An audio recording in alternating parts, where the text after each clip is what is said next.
Mother-in-law poisoned my food with salt for months to make me sick enough to leave her son. Her plans backfired hilariously. My husband Alex and I had been married for 2 years when his mother, Ruth, started insisting on Sunday dinners at her house.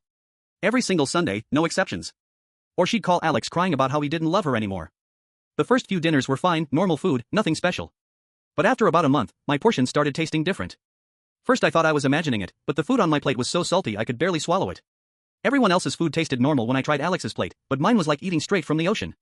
I mentioned it to Ruth and she said I must have sensitive taste buds from eating too much junk food. She actually told everyone at the table that I probably ruined my palate with all the fast food I ate. I cook every meal at home and haven't eaten fast food in years. The next week it was worse. The salt was so bad my mouth burned.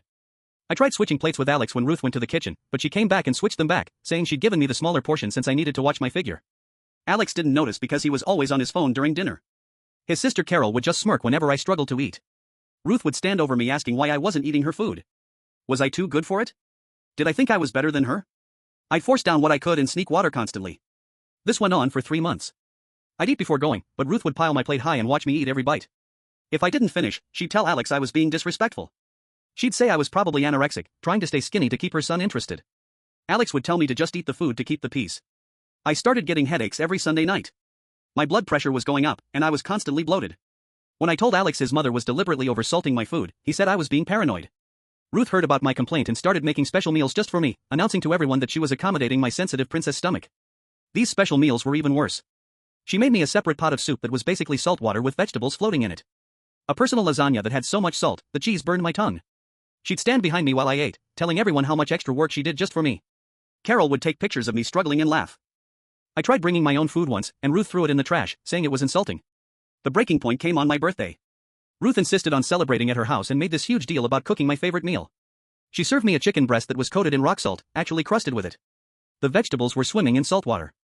The cake she made especially for me had salt instead of sugar in the frosting. I took one bite and ran to the bathroom to throw up. Ruth told everyone I was pregnant. I wasn't Alex's aunt. Martha was at that dinner. She was a nurse and followed me to the bathroom.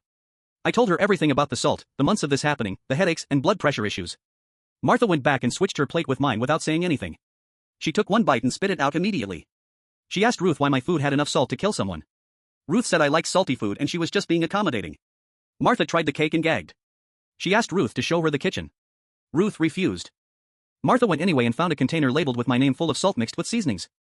Ruth had been pre-mixing excessive salt into anything she gave me. Martha called her husband, who was a doctor, and he said that much sodium could cause kidney problems, heart issues, could literally kill someone. Martha asked Ruth point blank if she was trying to hurt me. Ruth said she was just trying to make me uncomfortable enough to leave Alex because I wasn't good enough for him.